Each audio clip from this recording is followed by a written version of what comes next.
Pacific Islander Student Panel, put on by our Equity Anti-Racism Task Force. This is our first cultural awareness student panel, and the students are looking forward to sharing their experiences with you. Students, thank you so much for attending and for your desire to learn more about your fellow Nighthawks. Thank you to Principal Schultz for being here today, and to you and our administrative team for supporting the work of the task force. I'm Mrs. Giffen, a teacher at Del Norte and the facilitator of the task force. I'm honored to co-host this event with Mrs. Mansour, who is a teacher and leader on our task force. The goals of this student panel are to give our AAPI students a space to share their experiences with you. It's our hope that through their stories, they'll spread awareness and understanding so that our Nighthawk family can support our AAPI students and community. Some important things to remember as our students share are that we're here to listen, to understand, and their experiences are not up for debate. Please invoke empathy and try to learn from their stories. Try to listen with an open heart and mind. If you have questions, please put them in the chat. They will go to Mrs. Mansour and she'll be recording them so that students can answer them after the panel, and we'll create a Q&A resource that we'll publish along with the recording of this panel. And you can look for those on the DNHS website under Equity Events. There's great diversity in Asia, and therefore there are many different countries, languages, groups, and cultures. And it's important to note that not all members of the Asian American and Pacific Islander communities share the same experiences. The more we can educate ourselves about the diversity of Asia, the more we can understand each Asian American's unique identity. I'm Japanese American and biracial, and I know from my family history that discrimination against Asian Americans is not a new occurrence in America. My grandparents were born in Los Angeles and experienced discrimination during World War II when they were incarcerated in Manzanar internment camp. My dad was born during the internment, and he also experienced discrimination at various times in his life. Because he was Japanese, he was forbidden to date my mom, and when they eloped, her parents disowned her for marrying a Japanese man. Recently, as a result of the COVID-19 pandemic, anti-Asian sentiment has become more prevalent, and it's important that we stand against racism of any kind and stand up for our AAPI community. I want to thank the students that are participating in our panel today. They're willing to share their personal experiences to help others understand and support our AAPI community. And I also want to thank our student moderators, seniors Vivian Chung and Cindy Zhang.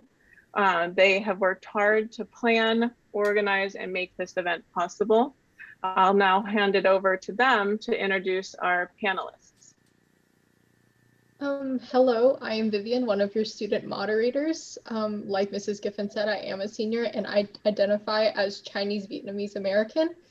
And I will start off with introducing Braden. Braden, would you like to introduce yourself? Sure. So my name is Braden. As you know, I guess I go to Del Norte.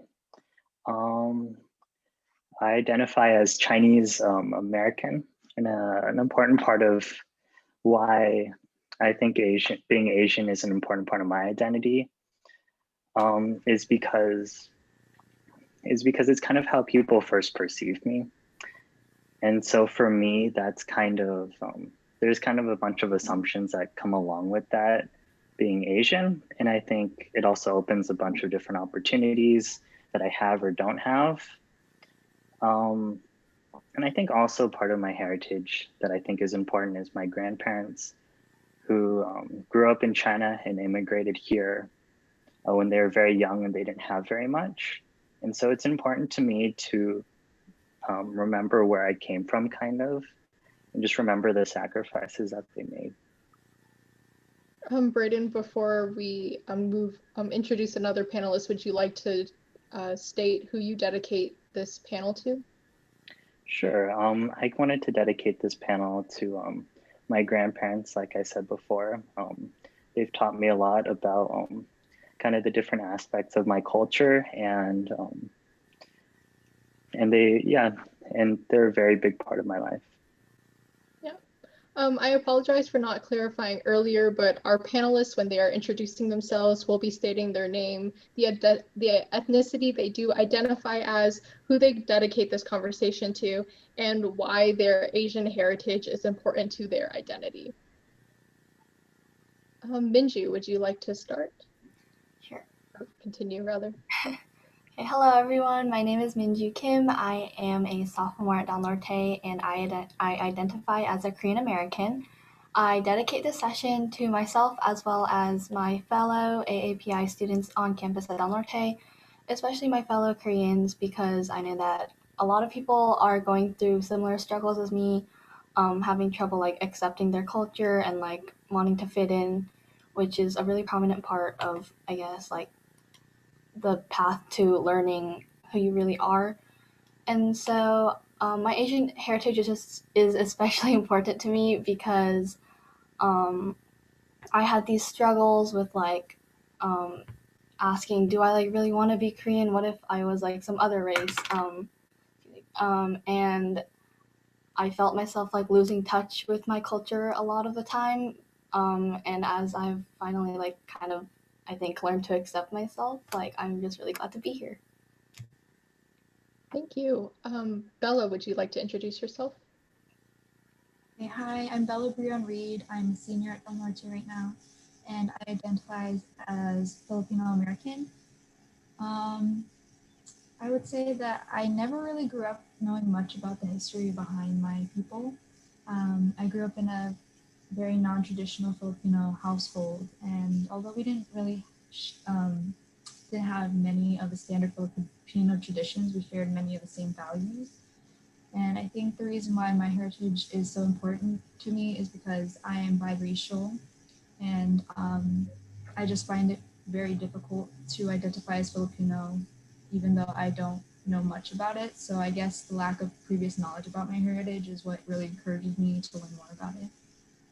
And would you like to share who you dedicate this conversation to?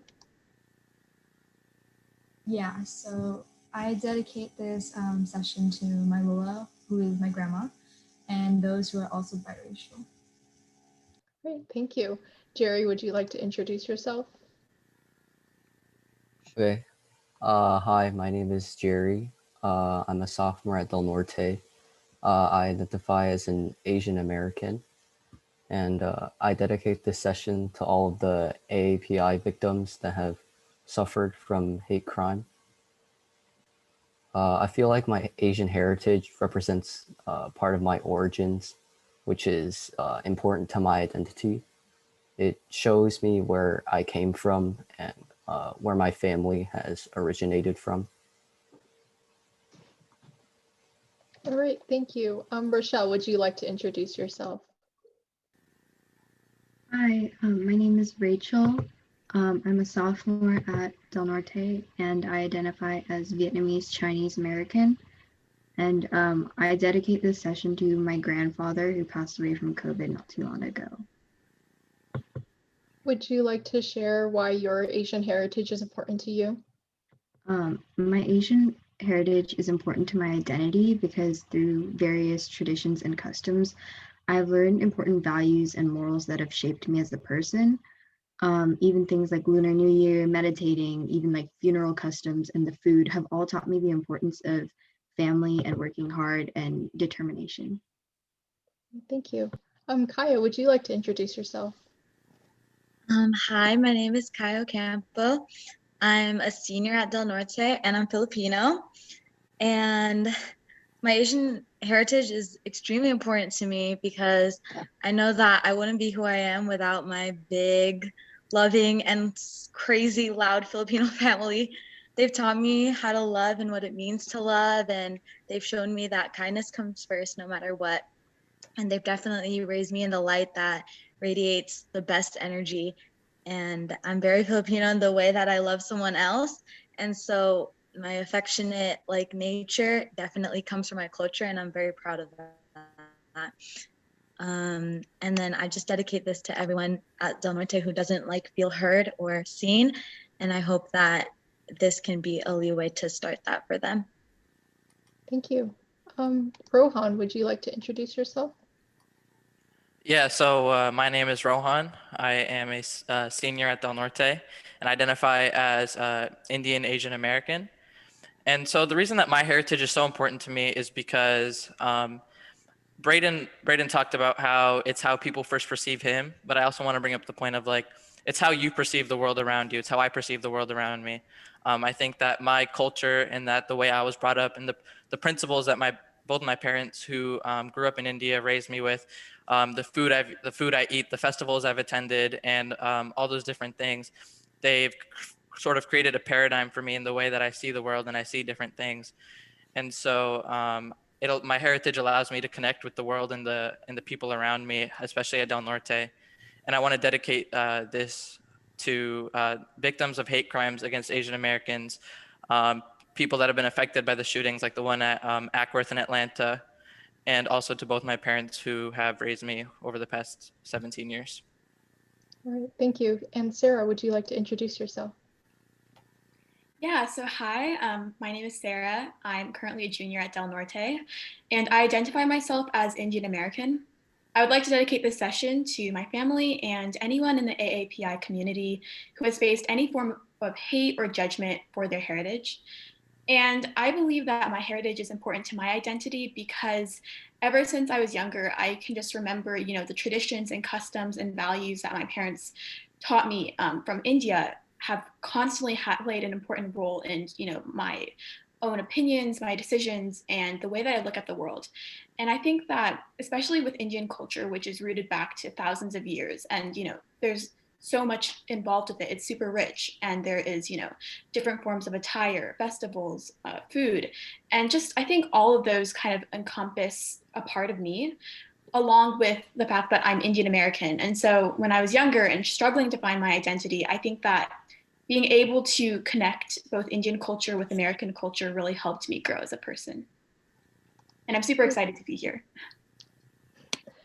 Thank you. Cindy, would you like to introduce yourself and also start the next question? Yeah, sure. So my name is Cindy. I'm currently a junior at Del Norte, and I'm going to be moderator for this panel. I identify myself as Chinese American, and I, like many others in this panel, want to dedicate this conversation to my parents who've had to navigate this world as an immigrant to the United States from China. So yeah. A lot of you guys have already discussed why your Asian heritage is important to your identity. And so now we'd like to move on to what is your experience with the assumption of being Asian? Rachel, would you like to start us off?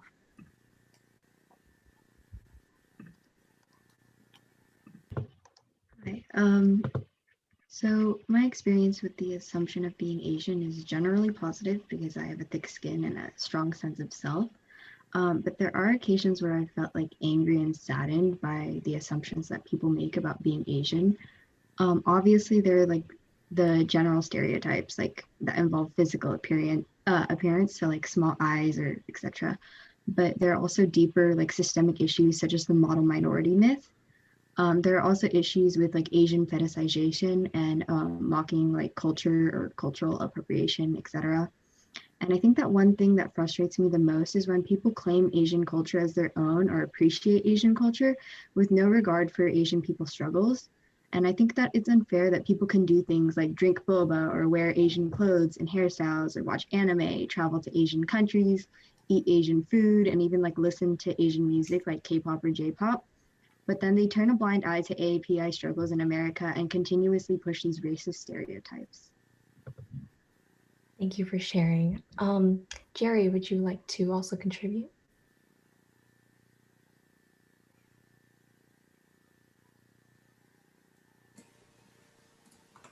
Yeah, I feel like people definitely assume that I am supposed to be smart and that I strive to be a high academic achiever.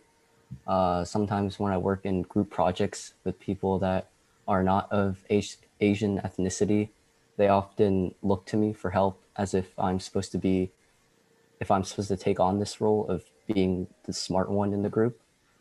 I personally strive to be of high academic success, not to fit into the standards of an Asian stereotype, but because I feel like that it is important. However, I do feel that if I wasn't as academically successful as I wanted to, I would feel pressure from society for these academic stereotypes holding Asians as academically successful and being smart.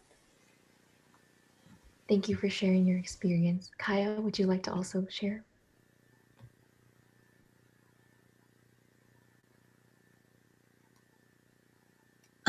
My experience with the assumption of being Asian has been very positive, and I'm very blessed that it is. And I know it's something that I'm very thankful for. And I think that like the way that I'm very proud of my culture is just because like I am always around my family, and like my family is very expressive in like how they're Filipino. Like they all came from the Philippines. My parents went to college in the Philippines. I'm like the first student to like actually go to college in the United States. So I think that like my family knows where they come from, and they've always implemented my culture within my life. And so it's been very positive, and I'm very thankful for that. It's great to hear you've had a positive experience. And Brayden, would you like to share? Yeah, so I think definitely I agree with all of what was said before about assumptions of being smart or appearance. But I think one of the main assumptions, at least for me, that's overlooked is people always assume that I'm very culturally aware of kind of my Asian heritage, when in reality, I've grown up in America my whole life. And I tend to identify honestly more as American than Chinese. And I think that's hard for people to perceive a lot of times because obviously I look Asian, genetically I am Asian, but I've always grown up with American customs. Like this year, my family didn't celebrate Chinese New Year, but we did celebrate Christmas and we celebrated Thanksgiving. And so I think it's important for people to realize that being Asian doesn't mean we all speak our Asian languages. We don't always celebrate the same holidays, but we can also celebrate these American customs as well. Thank you for sharing your thoughts, Brayden. That's it for this question. Vivian, would you like to move on to the next one? Yeah, so the next question is, what is your experience being harmed by racism and or any microaggressions? Sarah, would you like to start? Apologize about that. Yeah, so I think in my own, experiences as an Asian American, sometimes the racism you experience or the microaggressions you face aren't just from people of different ethnicities. And I think that especially in Indian culture, there's occasionally racism within your own ethnicity. And I kind of wanted to address that here. So, as an Indian American, sometimes it's hard, not to fit in completely into, the American perspective or the Indian perspective. And initially for me, when I was younger, especially like around the time when I first moved to California, it was really hard for me to suddenly be told, oh, you should hang out with all the Indian Americans, and being told that, just because of your ethnicity, you should be part of this group or that group. And I think that although, sometimes it was people from other ethnicities, it occasionally came from, Indian Americans themselves saying, hey, why are you talking to those people? You should talk to us. And so I think as I grew older, it came to me that, this mindset is definitely something that should be kind of considered wrong in a way and should be changed. And to add on to kind of that mindset of like racism within sometimes Indian Americans or within the Indian ethnicity, especially in India, there's beauty standards that a lot of us have to conform to. And so one of the most typical ones is not having a fair enough skin color. And seeing my friends telling me that they've been shamed by their family members just because they're darker, since the fair skin color is the most ideal. And sometimes even I've been told that I'm too tan. And just all these ideas that have been kind of put into us have kind of frustrated me in a sense, that I think it's important that we look past the color of our skin or how we look and into kind of our character and who we are as a person. Definitely a great point. Thank you for bringing that up, Sarah. Minji, would you like to share? Yeah, so I have gotten a lot of comments as mentioned by the previous panelists. So like a lot of these I do consider microaggressions, like your food is gross or you're supposed to be smart. And like Rachel mentioned before, like kind of that thick skin mindset, rather than being like frustrated or super annoyed, I just try to kind of shrug it off and tell people it's false. And these are like relatively easy to tell people, like it's relatively easy to tell people that these are false because like just because you don't know what my food is doesn't mean that it's gross. That's kind of on you and your ignorance. But like racism is kind of like a little bit harder. Like blatant racism is a little bit harder to fix. Personally, I used to live in Arkansas before I came to California, and Arkansas is like kind of, I guess, notorious in a sense for being like racist. But I feel like I've received more internalized racism moving here, like in California, than I have in Arkansas. I remember that I moved here near the end of first grade, and I think second grade was kind of my transition period.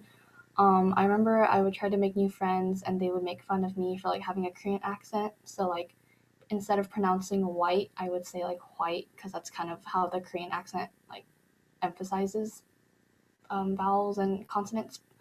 So as a second grader, I read like extra books out loud. I practiced speaking words beyond the comprehension of a second grader. So I'd like read shampoo bottles, receipts from Ralph's, like literally anything I could get my hands on.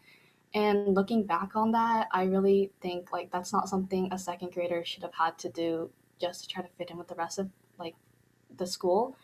And so I think after that, like after my reflection on that event, I've like really learn to attack racist comments that come my way rather than kind of just like staying put. Yes, and I totally agree. That isn't something a second grader should do. That's why we should be mindful about what we say and especially be aware of our peers' cultural identities and how that might affect their identity as well. Bella, would you like to share? Yeah, so going back to what Sarah said, from my recollection, I have not experienced many racist, or much racism from people outside of my ethnicity. It's more so from people of the same ethnicity. But I think it's mostly stereotypes. So like there are many stereotypes that have defined the characteristics of Filipinos, which have been passed down for so many generations that we believe them to be true. In my own experience, I've discovered that these stereotypes differentiate between Filipino Americans and native Filipinos. So the stereotypical Filipino American woman is expected to be around like 5'2", dark hair, dark eyes, have clear golden tan skin. But then the stereotypical native Filipino woman is seen as short with more like Spanish features and fairer skin. So I used to get so self-conscious about not being able to fit in either of those stereotypes because I'm 5'7" with skin that is considered both too dark yet too light for either stereotype. And I've had people from both sides make comments about that, and it just makes me feel very self-conscious. It was difficult to believe that I would actually fit in with Filipinos, which was kind of ridiculous, but more recently I've been able to overcome these stereotypes. However, it really hurts knowing that we let these racial stereotypes take root in our culture. Yeah, thank you for sharing, Bella. Rachel, would you like to share?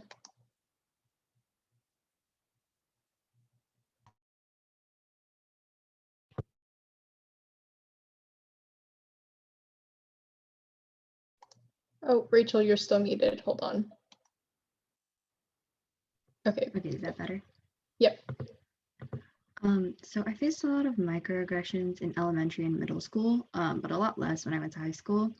When I went to elementary school, I would bring like Vietnamese or Chinese food, and I would get bullied for it. So I would wish that I could have like Lunchables or PB&J instead, so that I wouldn't get teased. And when I was younger, I would wear a jade bracelet or a Buddha pendant because my grandparents gave them to me. But I was ashamed of it because people would always ask me, oh, what's that? Or what does that mean? And I grew up thinking that like, where are you really from? Or like mocking my culture were just daily parts of life. And because of this, I kind of suppressed my Asian American heritage and denounced my cultural identity. But when I went to high school, it kind of changed. I was surrounded by people who, for the first time, I met and they were proud to be Asian. So they asked me like, oh, do you speak Vietnamese? Oh, do you speak Cantonese? And I would say no. And my Asian peers asked me why. And I told them I had forgotten it because I was too ashamed to speak it. And I was so like afraid of being discriminated against that I had just kind of hidden that part of my identity. And looking back, I'm really angry that I let myself forget who I was and something that I was proud of just because I was afraid. And if I could go back in time and tell my like past self, I would tell her not to forget either language because now I can't speak to my grandparents fluently because I forgot. So I can really empathize with that, Rachel. When I grew up, I was actually relatively proficient in Vietnamese. I can still understand it, but being afraid to speak out in Vietnamese because I was afraid of my accent and how other people would see me is another reason why it's so important to realize when you are talking to your peers and how you react to them, understanding that they're in this weird middle of cultures and having to navigate that can be really difficult sometimes. Rohan, would you like to share?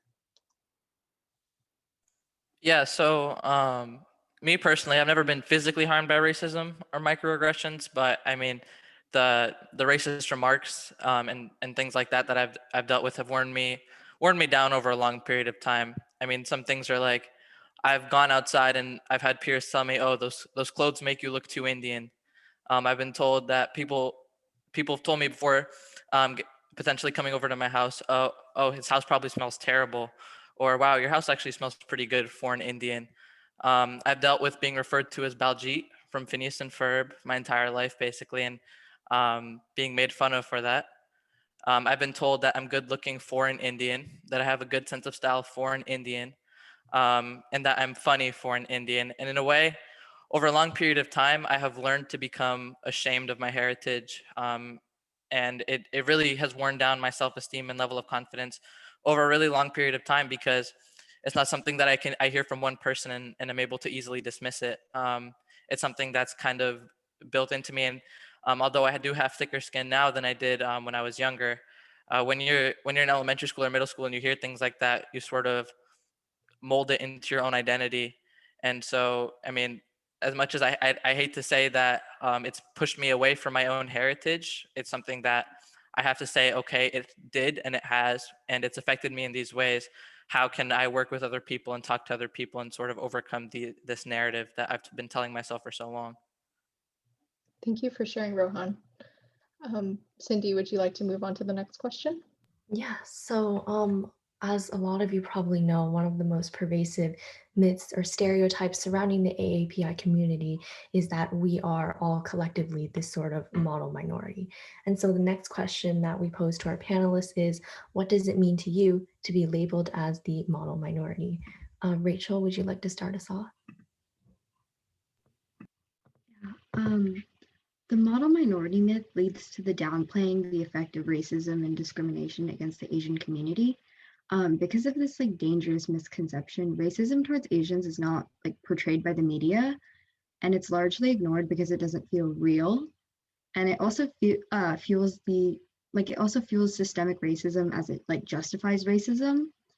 And the existence of this myth kind of leads to the ignorant question. It's like a lot of people ask, oh, how is systemic racism real when Asians are able to be so successful? Aren't they a minority too? And in fact, like Asian success is and was not attained for systemic racism. The struggles that the Asian American community has attained is not to cover up like Asian American struggles. So all of the pain, the mocking, the massacres, and the discrimination. From a young age, many like Asian American children have been like pushed by their parents to work hard. I'm sure a lot of my peers can like agree with that. A lot of our parents have been like pushing us from a young age, oh, don't talk back, especially to those in power, and like keep a low profile. And for the success of the Asian American community to be used as a covering up for the decades of like discrimination is wrong. The model minority myth is wrong, and Asian hard work should not fuel systemic racism against our other minority brothers and sisters, and it shouldn't be used as a cover up to excuse the pain and suffering of our community. Thank you, Rachel. And yes, I completely agree that the model minority myth, which for those of you who don't know, is essentially the idea that the Asian American community is especially successful in America. And although they can obtain very high positions and well-paying jobs, they won't be seen in leadership positions, for example.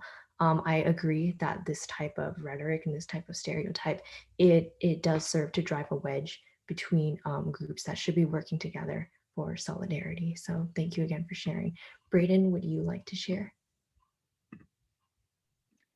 Yeah, for me personally, I think the model minority myth is one of the hardest things I have to deal with as an Asian, is because it always, for a lot of people, it makes accomplishments for Asians, it diminishes them first by saying, oh, that's great, but that's because you're Asian. So if it was a good grade on a test, it's, oh, that was like, I'm very jealous of you that you're Asian and you were able to get that good grade. And it's just not true that being Asian necessarily leads to success.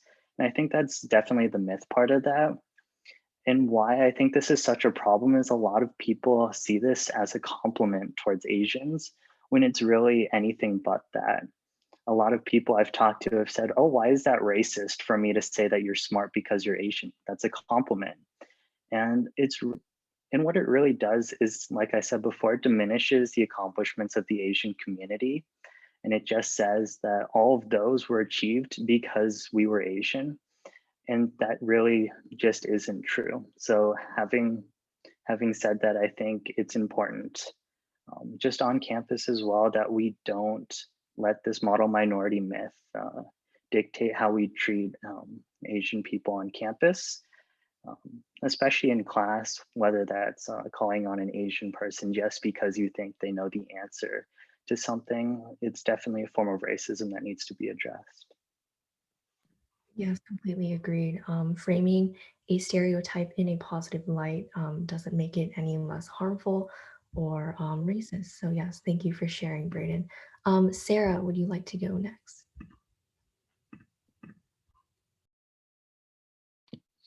Sure. So first up, I think that what other panelists have brought up is an extremely good point. Just the fact that by associating, oh, it's just because you're Asian that you got well or did well on a test, or were successful in doing one thing, it undermines our achievements.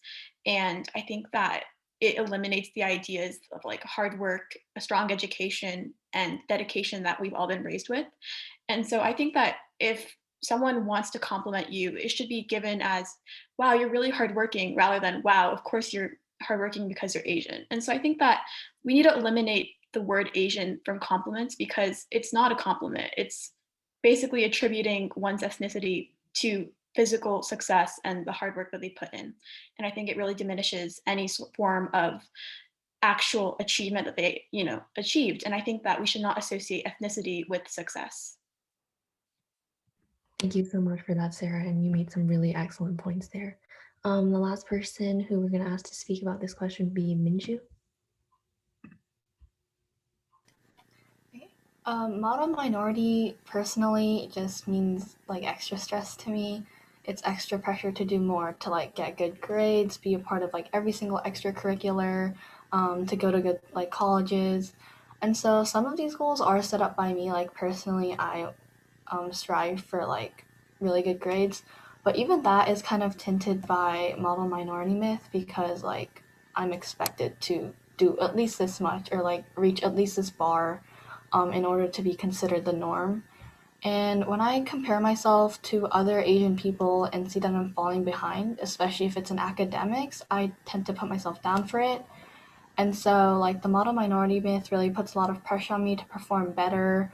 And it's just like something that makes me prioritize education and such over my mental health. Like, I'll spend days with minimal sleep, like sleeping in between classes, those 10-minute periods, in order to like finish whatever it may be to get like a better grade on a chem test, math test, etc.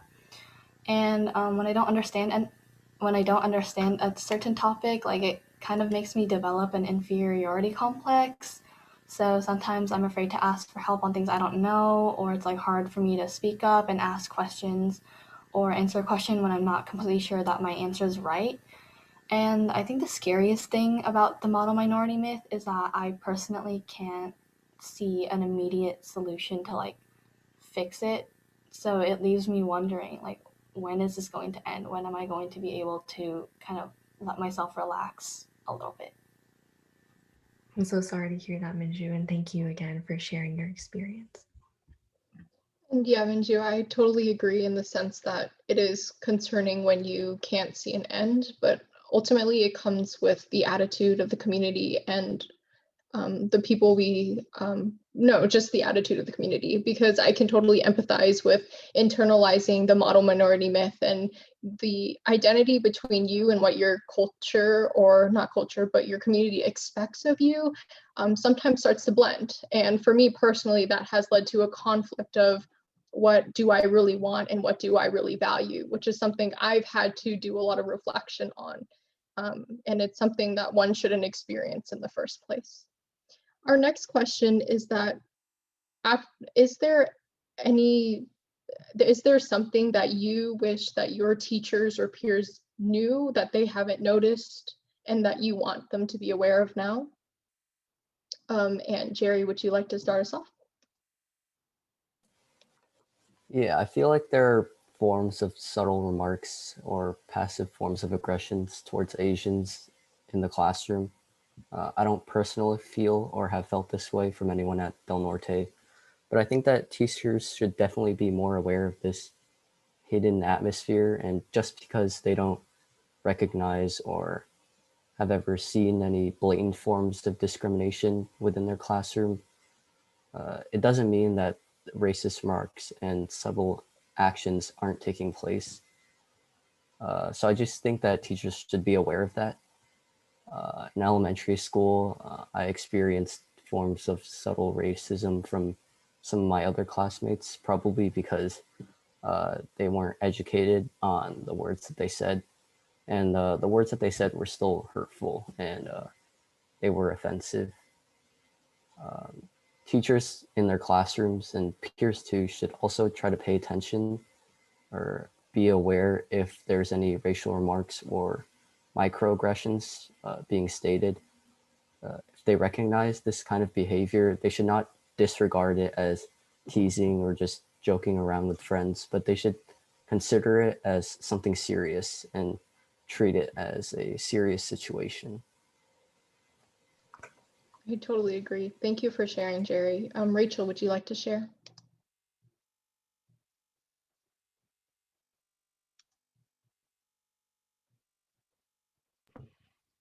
Yeah, I think that teachers and peers should be aware of the mounting tension between the Black community and the AAPI community. In the search for a solution, there are like situations that we must avoid. Earlier this year, with the surge in support of the Black Lives Matter movement, many people in the Asian community decided to keep silent while other people joined in the protest. As the Hate is a Virus movement begins capturing media attention, members of the Black community have also chosen to stay silent. And tensions between the Asian community and the Black community have always been prominent, but never as divided as today. It is important for both of our communities to join hand in hand and support each other. We can't fight racism with racism, and attempting to do so only leads to more division. In times like these, we are reminded that we are all human and thus should fight together to create a positive impact in the world. I feel that minorities need to stick together rather than against each other. And we all need to have empathy for one another's struggles because we all face racism and discrimination. Only together can we fight it. And this underscores another problem with addressing racial injustice in the US. How do we tackle anti-Asian violence without relying on law enforcement institutions that have historically targeted Black and Brown communities? Great, thank you, Rachel. Rohan, would you like to share?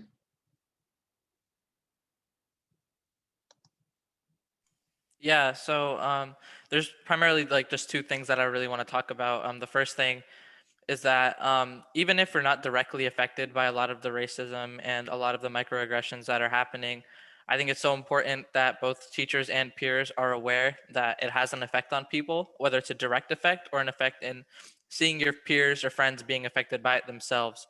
And I think that a lot of students are becoming fearful, and a lot of students are being pushed away from their heritage because of out of fear and other things that are going on. And additionally, I also want to talk about specifically with Indian Americans. I think that it can be harmful that a lot of people in general disregard Indians as Asians. I've talked to a lot of, just in general, I've talked to a lot of people, and I found myself trying to convince people that India is actually in Asia, it's South Asia, and instead of just the stereotype of Eastern Asians when referring to Asian Americans. So that's just something that I think it's very important for teachers and peers to just recognize, is that because it can be harmful to someone's sense of identity if they are disregarded in that sense. And so those are the two primary things I think that teachers and peers should be aware of. I agree. Thank you, Rohan. Sarah, would you like to share? Yeah, so first off, I just want to say that a lot of teachers at Del Norte have been doing a really good job at raising awareness, especially recently about the AAPI hate crimes, which I think is a really good kind of initiative that's being taken by some teachers to, take action. And especially in a community like Del Norte, where there are a lot of Asian American students, I think that it's important that our voices are heard and, that this important issue is brought into awareness. But I also think that there's things that we can improve on in Del Norte, and kind of like going over what other panelists have said. I think that Asian stereotyping is still very prominent at Del Norte, and I think that it's from the small innuendos. Someone saying, "Oh, well, you got this grade because you're Asian," and I think that these are kind of small things that are said once in a while, but they do have a big impact on how we look at things. And I think that especially in the large community Del Norte is, with a lot of Asian Americans, we should all work together to become more united and less focused on ethnicity and more on, character. So thank you. Thank you for sharing, Sarah. I'll hand it off to you, Cindy. All right, thank you. Thank you for all the panelists who shared in the last question. Our next question is, how do you feel about the recent rise in anti-Asian sentiment, and what fears do you have about the future of what's happening? Braden, would you like to start it off?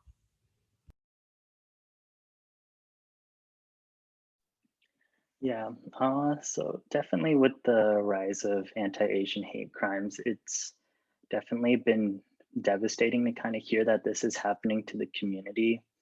But for me, what's more shocking is that it's not being acknowledged at all. I think, for example, with the Atlanta shooting, it took days for them to acknowledge that it was a hate crime, when the fact was it was Asian people who were killed in those attacks.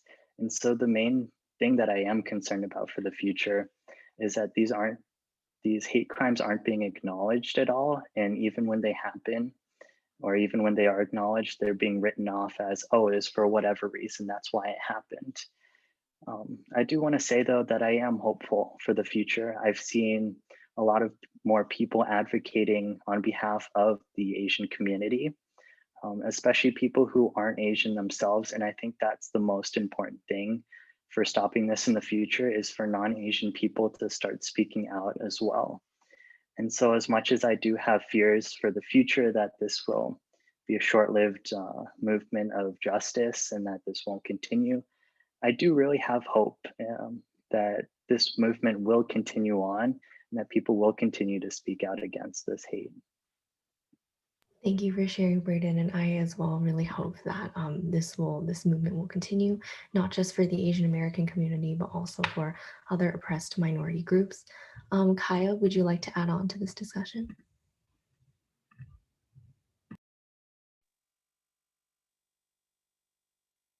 I mean, yeah, I'm definitely heartbroken about all the rise in anti-Asian sentiments. And it just really, it's crazy to think about how people will have a mindset where they think it's okay to hurt someone else for their race. But adding on to Braden's idea of hope and in regards to the future, we really just can't live in fear, because every day that you live in fear is a day that's wasted, when you could have been having a mindset of like things are going to change, and like, you just want to like be hopeful. And I just think that if you inspire your family, your peers, other Asians around you, and non-Asians too, that we all need to look to the future with a positive mindset and a really strong belief in change, because if we believe in change, then it will come. Thank you so much, Kaya. Rohan, would you like to add on? Yeah, so even though like South Asians haven't been necessarily like the victims of most of the hate crimes surrounding like the recent rise in anti-Asian sentiment, I think that it's super important that all Asians and non-Asians stand in solidarity with anyone who's going through or is fearful about the future and their heritage. And my fear for the future is that more Asians, Asian Americans, are going to start shying away from their culture when I think that it's so important to embrace it, just because they're living out of fear. And I think, like based off of what other people are saying, a common thread is that there's too many people are living out of fear. And I also think that it's super admirable that we have a platform like this right now where we're able to have so many people come together and really listen to voices and talk about Asian experiences. And so this experience, this panel is making me hopeful that people are listening and people are actually accepting Asian struggles as real struggles. And so I just think that we can slowly start to progress out of a society where Asian Americans have to live in fear. Thank you so much, Rohan. And the last person who will ask to talk about this would be Minju. Yeah, so personally, obviously because I am part of the AAPI community, this might hit a little bit harder for me than it does for like non-AAPI people, but my entire extended family lives in Korea. Like my immediate family, so my sister, myself, and my two parents are the only ones that like live in America, which means I barely get to see them. We almost never have like celebrations or family gatherings. I think I've seen like the rest of my family twice in my life. And I really used to miss these like celebrations because every like Lunar New Year or whatever, everyone else is getting together and I don't have that opportunity to. And I still miss these, but I feel that I've never been gladder that the rest of my family is in Korea right now, because like it's not my grandparents or my cousin that's like being hurt. And yeah, despite that though, I still have like a factor of concern for my immediate family because my parents and my sister and myself as well are still at risk of attack. And it's a constant worry for me now. And I also think, like, what if this doesn't change in the future? That's something that very much concerns me. But at the same time, looking at all the support we have, like online or just in person, like a lot of teachers on campus are doing a lot to diversify their classes, and then like online, and seeing the victims themselves get like support both economically and like through moral support. It really makes me hopeful that there will be change in the future and that people and that racist mindsets will just like disappear, or that will continue to keep educating people and strive for equality. Thank you for sharing, Minju, and I'm really happy that all of the panelists who we asked this question have expressed hope for the future, and I think that there's a lot of progress to be made, but that we can do it. I'll hand this next question off to Vivian. And I think I totally agree with what Cindy and all of the panelists have expressed, in the sense that we do need that hope. So I thank you for the panelists here, especially for being so empowered to speak. And one of the questions that I want to ask you is, who or what has empowered you to speak today? Because it does take a lot of vulnerability to put yourself on a platform and to share your experiences. Sarah, would you like to start us off? Yeah, sure. So I think, obviously this panel came following the rise in Asian hate crimes. And I think that it was kind of a spur of the moment thing where all of a sudden we're seeing so much hatred being targeted towards Asian Americans. But I think that what spurred me to speak about my experiences wasn't just what has happened in the past, a couple of months or so, but actually, in all the years, I've experienced the microaggressions and the small bits of racism that we faced, it really kind of inspired me that, if now is a chance that we're able to really voice our concerns, to share everything that I've experienced over the past 17 years. And so I think that this opportunity wasn't just, I didn't just take this opportunity because of what has just happened, although this was definitely, a significant reason. But I think it's just also just the racism and just the inequality and, the small comments that have been made towards me that have really inspired me to speak up today.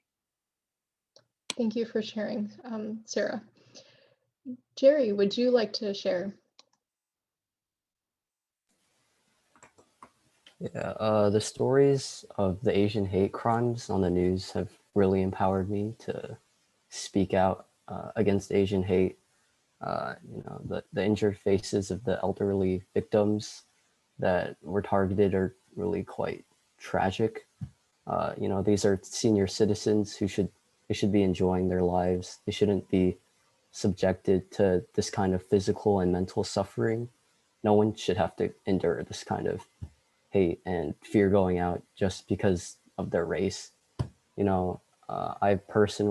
I sometimes fear for myself. My dad, he goes out on walks late at night sometimes, and sometimes with this rise of Asian hate, sometimes I get worried.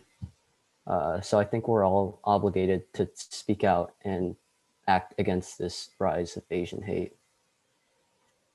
Thank you for sharing, Jerry. And he's right. A lot of the rise in anti-Asian sentiment has definitely caused a worry that I think for my generation, especially, we never really had to experience until really COVID and the microaggressions and blatant racism that came with the rhetoric. Kaya, would you like to share what has empowered you? Our high school has really empowered me because I know that not every high school in America has task force like these. And I think it's really important that we think about that and that, we're very grateful to have these outlets to speak about these things. And it's like good that, a lot of people get involved. I mean, right now we have over 100 people, and I think that's really inspiring to see. And it's just from our school, which is like really amazing. And also, like, I feel like a lot of my teachers that I have been very like open, and they've been very loving in the sense that they want to make sure that everyone is included. And especially someone to note for me like this year is Mr. Navarez. Like, he really, we had like so many expos lessons when we were just talking about how we feel and like how we feel about our position right now, like, and it's not just with school, it's with our personal life. And I think it's just really great that Del Norte has a lot of these outlets where everyone can express themselves and their experiences. I definitely agree. Thank you for sharing, Kaya. Minji, would you like to share? Yeah, so this is kind of, I don't know, it might seem self-centered, but I feel like I empower myself to speak up. And this is because like no one else knows my situation better than I do. And so, and this isn't a conversation topic that I hold usually. Like, it's not a casual conversation. So obviously, and I don't really like hold super serious conversations with people. So because of this, I like kind of encourage myself to constantly test my boundaries and speak up. I used to be scared of standing up for myself, but now that I'm glad that I can like form my own opinions and like speak out against things I think are wrong. And I encourage you all to do so as well. I think this is a pretty healthy mindset to have because empowering myself means that no one else can change how I feel about a certain thing or choose like how I want to talk about my experiences. That's really powerful. Thank you for sharing, Minju. Bella, would you like to go next? I think what empowered me is just, I feel like spreading awareness is very important. I personally actually never realized how normalized racism towards Asian Americans was until I was told. So I just thought that was very important. Oh, thank you for sharing, Bella. Rohan, would you like to go next?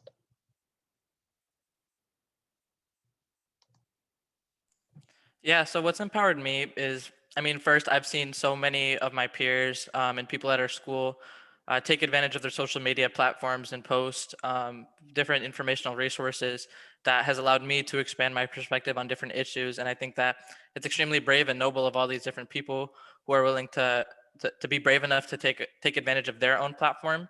And sort of like what Sarah was saying, I've experienced some of these things for so long, and I've suppressed my feelings towards how desensitized I've become to the normalization of racism against Asian Americans.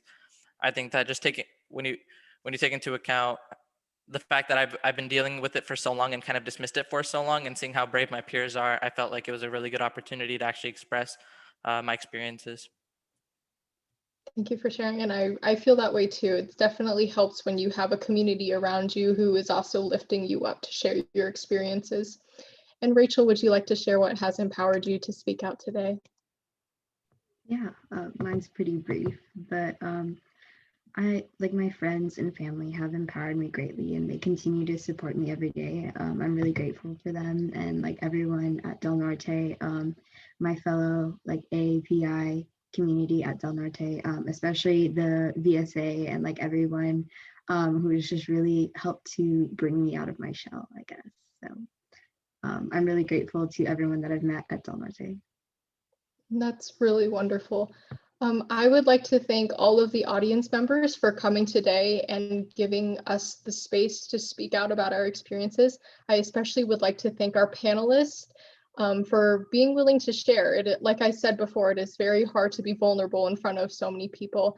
And thank you to Mrs. Giffen and Mrs. Mansour for helping us coordinate this event. Cindy, would you like anything to add? Nothing to add other than, again, thank you guys, panelists, for sharing your experiences. I know it's not necessarily easy. Thank you so much, audience, for sitting here and really being receptive to our experiences. You guys are absolutely the drivers for the progress that we need to make as a society. For sure. Also, like we stated earlier, we have recorded this panel. So if you wanted to come back and maybe rewind and slow down slow down and re-listen, we will be posting this panel as well as a follow-up Q&A with the questions that were sent in the chat as a resource on the DNHS website under equity and under the tab of events. Thank you so much, everyone, for coming, and this concludes our panel.